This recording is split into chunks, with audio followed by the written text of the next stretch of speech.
네, 오늘 시편 30번째 시간입니다. 솟아날 구멍은 있습니다 라는 제목으로 하나님 말씀 나누도록 하겠습니다. 자, 오늘 시편 79편의 표제는 아삽의 시라고 되어 있습니다. 성경 위에 적혀 있죠.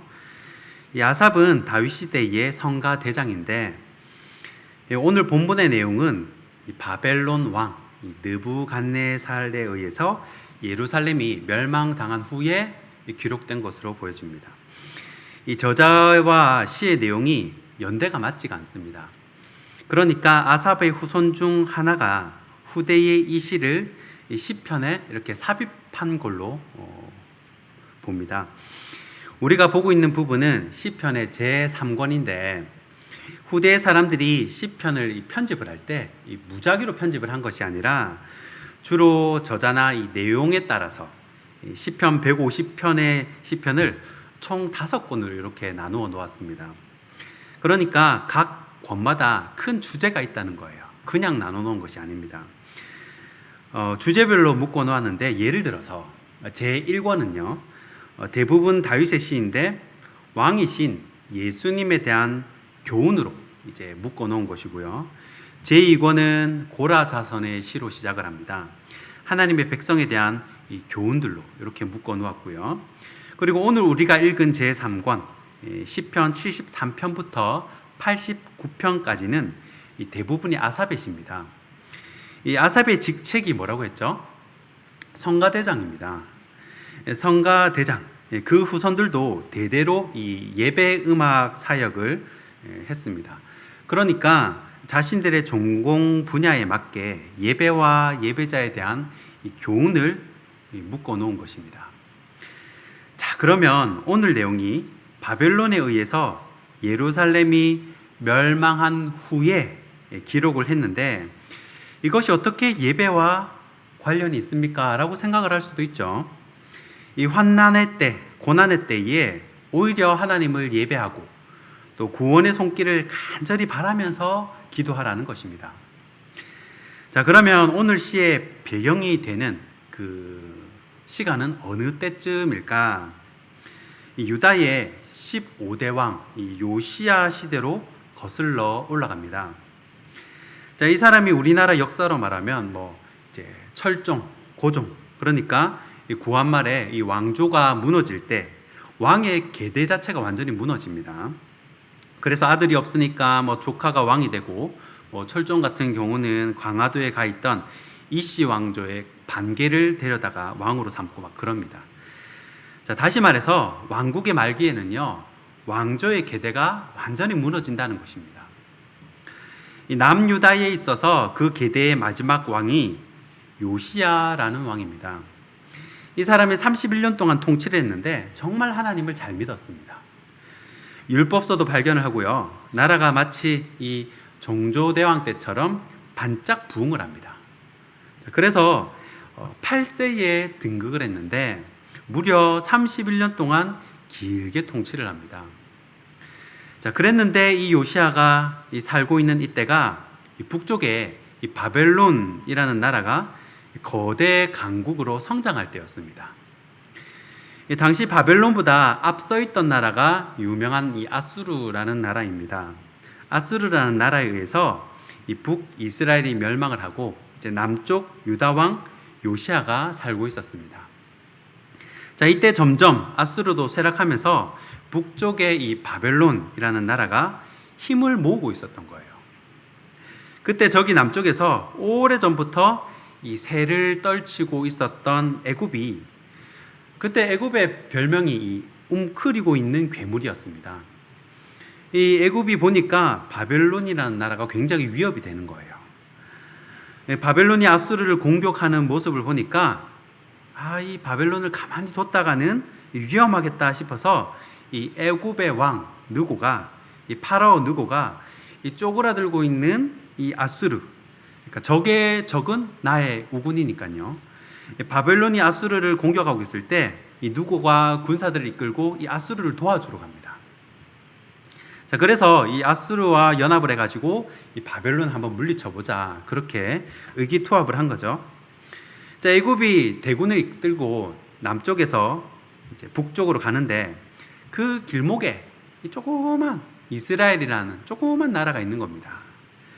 그 왕이 이제 유다의 15번째 요시아라는 왕인데, 그런데 이 요시아가 31년 동안 왕을 하면서 뭐 인기도 있고 나라가 번성을 하고 하니까 이게 어깨에 뽕이 들어갔는지 아니면 왠지 모르지만 이 겁도 없이 대국의 느고를 가로막는 겁니다. 그때 이 막으면서 생긴 전쟁이 바로 이 무깃도 전쟁입니다. 이 북쪽으로 올라가던 애굽 왕 느고가 어디 감히 내 발목을 잡아? 그러면서 이제 요시아를 죽인 거죠.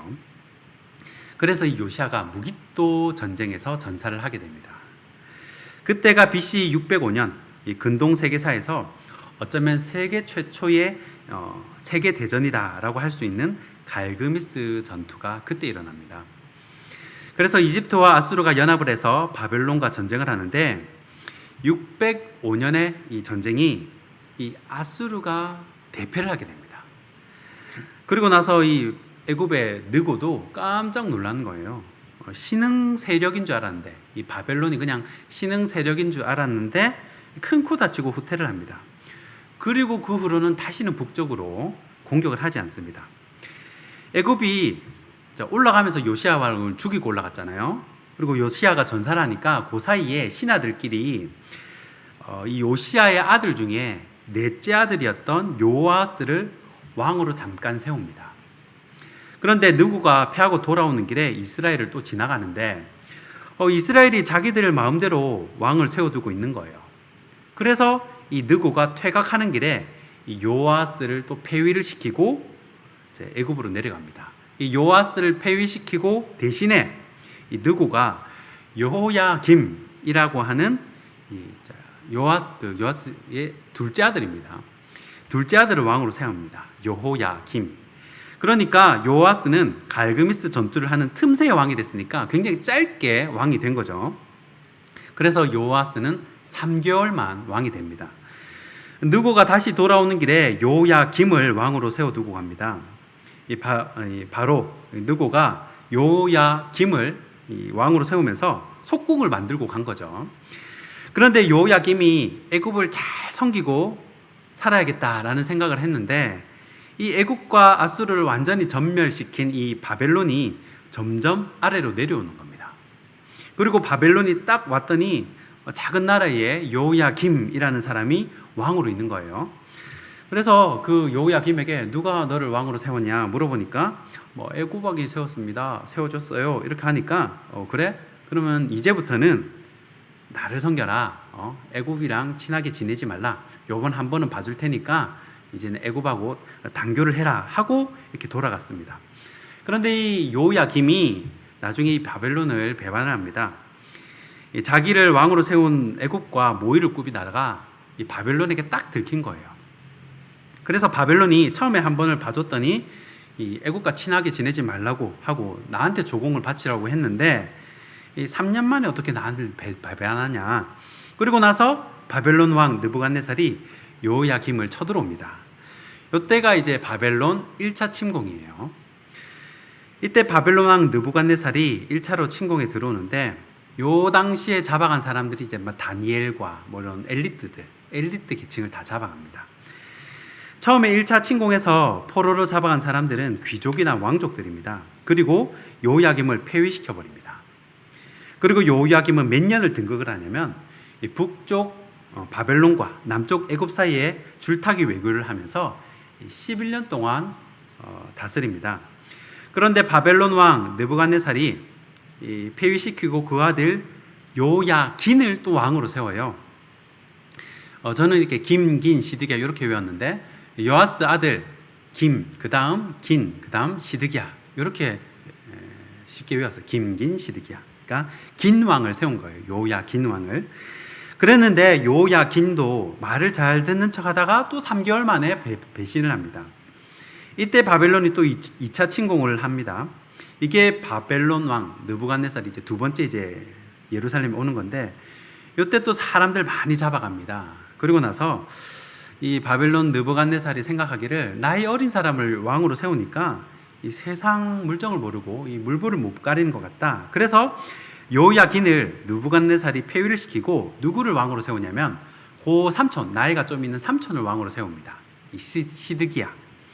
이 사람이 이제 11년을 다스리는데 이 사람도 바벨론을 섬기지 않고 애굽하고 양다리 외교를 하려고 하니까 바벨론 왕 느부갓네살이 이제 마지막 세 번째 침공을 하는 겁니다.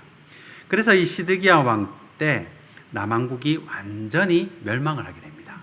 이때가 이제 예루살렘 성전도 무너지거든요.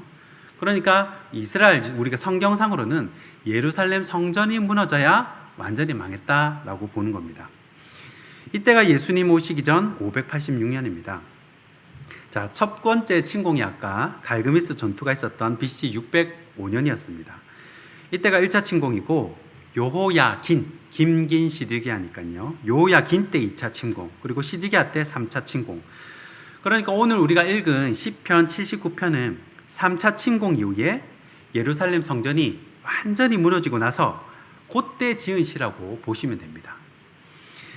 자, 본문 2절과 3절에 보시면요, 그 당시 전쟁의 잔인한 모습을 직접 보고 썼다라는 것을 알 수가 있습니다. 2절과 3절을 한번 보시면요, 그들이 주의 종들의 시체를 공중의 새에게 밥으로, 주의 성도들의 육체를 땅의 짐승에게 주며 그들의 피를 예루살렘 사방에 물같이 흘렸으나 그들을 매장하는 자가 없었나이다. 아멘. 이렇게 기록을 합니다.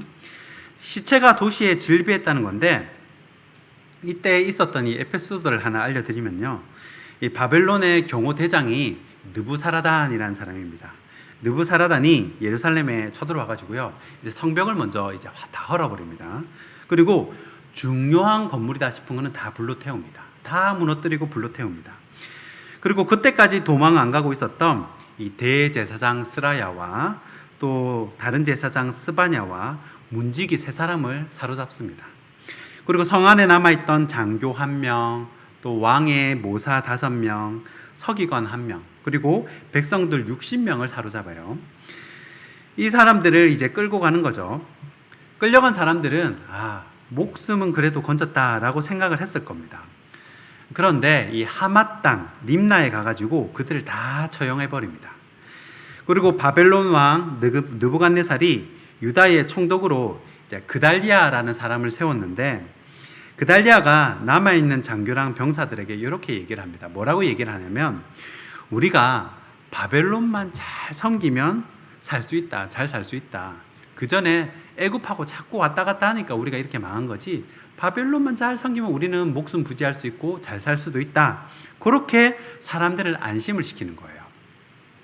자, 그런데 그 해에 그 왕족 출신인 이스마엘이 부하 10사람을 데리고 와가지고 그달리아 총독을 죽입니다. 왜냐하면 자기는 왕족 출신인데 자기 눈에는 이 사람이 배신자인 거예요. 민족을 배신하고 바벨론에 붙었다라고 생각을 하는 겁니다.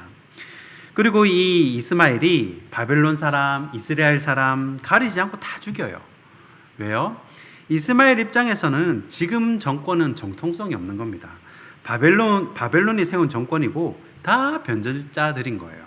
그래서 다 죽입니다. 요 일이 있은 후에 바벨론의 복수를 두려워한 백성들이 전부 다 이집트로 도망을 갑니다. 자, 아무튼 이스라엘 역사상 너무너무 비극적인 일들이 일어난 거예요. 이 아삽의 자손들이 이해가 안 되는 것은 어떻게 하나님의 자녀들이 믿지 않는 이방 사람들의 손에 이렇게 비참하게 조롱을 당하냐는 겁니다. 그렇지 않습니까? 믿는 사람이 더 잘 되고 하나님께서 복을 부어 주셔야 되는데 오히려 이웃 나라들의 조롱이나 당하고 비참한 꼴이 되니까 하나님이 이해가 되지 않는 겁니다. 믿어지지가 않는 거예요. 4절에 그러죠. 우리는 우리 이웃에게 비방거리가 되며 우리를 에워싼 자에게 조소와 조롱거리가 되었나이다. 삶의 의욕이 다 떨어지는 그런 일들이 생기는 겁니다. 살 맛이 안 나는 거죠. 사람은 무슨 큰일을 당하면요, 자기가 지었던 과거의 죄가 생각이 납니다. 예전에 어떤 TV에서 인생 극장 같은 걸 하는데 안 믿는 사람인데도 어린 자식이 3살, 4살 정도 된 어린 자식이 불치병이 걸려가지고 병원에서 막 링거를 꼽고 주사 바늘을 꽂고 이렇게 누워 있으니까 그 아버지가 울면서 과거에 이 험하게 살았던 삶을 뉘우치더라고요. 아버지가 죄가 많아서 그렇다고 막 뉘우치는 거예요. 이 사람은 큰일을 당하면 자신의 이 죄를 떠올리게 되어 있습니다. 그런데 시편 기자는 자신들이 이런 수모를 당하는 것이 조상들의 죄 때문이라고 생각을 했습니다. 오늘 8절 말씀입니다. 자, 우리 조상들의 죄악을 기억하지 마시고 주의 긍휼로 우리를 속히 영접하소서. 우리가 매우 가련하게 되었나이다. 이렇게 얘기를 하죠. 조상들이 우상 숭배하고 조상들이 하나님 똑바로 못 믿어서 우리가 이런 일을 당했다고 그렇게 생각을 하는 겁니다. 그런데 하나님의 생각은 다릅니다. 자, 하나님의 생각은 어디에 나오느냐? 이사야서 65장 7절입니다. 이사야서 65장 7절 제가 봉독해 드립니다.